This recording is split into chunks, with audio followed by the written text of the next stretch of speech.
بسم اللہ الرحمن الرحیم۔ اللہ کے بابرکت نام سے شروع جو تمام جہانوں کا رب ہے۔ تیمور وائس چینل کے ناظرین السلام علیکم۔ ناظرین، آج ہم نے اس واقعات کی دنیا میں جس واقعے کو جگہ دی ہے وہ ہے چغل خور کی چغل خوری۔ چلے بڑھتے ہیں اپنے موضوع کی جانب۔ پہلے زمانے میں ایک بادشاہ تھا۔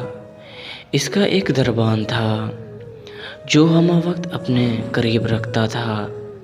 دربان بادشاہ سے کہا کرتا تھا، اے بادشاہ سلامت، نیکوکار کے ساتھ اچھائی سے پیش آئیے اور بروں کو چھوڑ دیں، چونکہ اس کی برائی نے آپ کو اس کے ساتھ اچھائی کرنے سے روک دیا ہے۔ چنانچہ ایک آدمی کو اس پر حسد ہو گیا کہ یہ بادشاہ کے اتنے قریب کیوں ہو گیا۔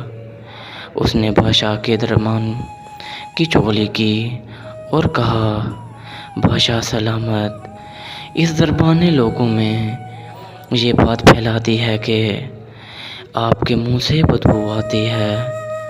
بادشاہ نے پوچھا، مجھے اس کی حرکت کا کیسے علم ہو سکتا ہے؟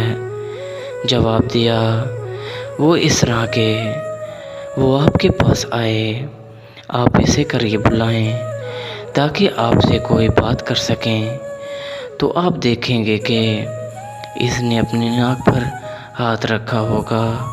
چنانچہ چغل خور آدمی نے دربان کی دعوت کی اور سالن میں لہسن کی مقدار حد سے زیادہ بڑھا دی۔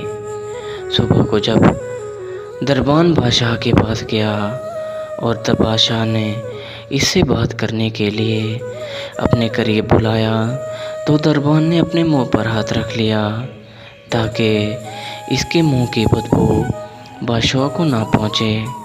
بادشاہ نے کہا، دور ہو جاؤ۔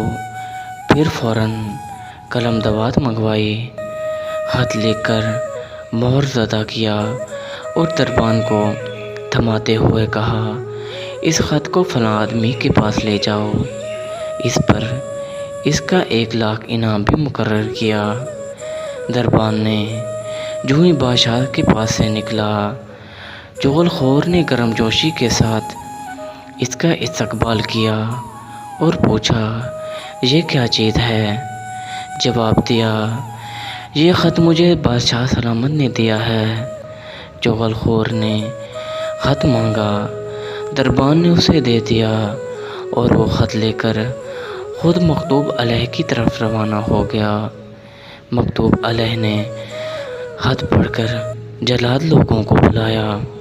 اس چغل خور نے کہا، اے لوگو، اللہ سے ڈرو، یہ غلط خط ہے جس کا وبال مجھ پر پڑ گیا۔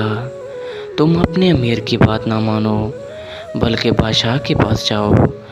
چنانچہ وہ لوگ بولے کہ بادشاہ کے پاس جانا ہمیں زیب نہیں دیتا۔ خط میں لکھا تھا کہ جو شخص یہ خط تمہارے پاس لائے اسے ذبح کر دو اور اس کی کھال اتار کر بوس پر دو اور میرے پاس لے آؤ۔ چنانچہ انہوں نے چغل خور کو ذبح کیا اور کھال اتار کر بادشاہ کے پاس حاضر ہو گئے۔ بادشاہ نے جب یہ مضحکہ خیز واقعہ دیکھا تو اس پر تعجب کی انتہا نہ رہی۔ بادشاہ نے اپنے دربان سے کہا، ادھر آؤ اور مجھے سچ سچ واقعہ سناؤ کہ جب میں نے تمہیں اپنے پاس بلایا تو تم نے اپنے ناک پر کیوں ہاتھ رکھا تھا؟ دربان کہنے لگا، اے بادشاہ سلامت، اس چغل خور نے میری دعوت کی اور سالن میں لہسن کی مقدار بڑھا دی۔ جب آپ نے مجھے اپنے قریب بلایا تو میں کہیں آپ کو لہسن کی بدبو محسوس نہ آئے تو میں نے اپنے منہ پر ہاتھ رکھ دیا، کہا، اپنے عہد پر واپس لوٹ جاؤ اور اپنے کام میں مصروف رہو۔ پھر بادشاہ نے دربان کو مال غنیمت سے نوازا۔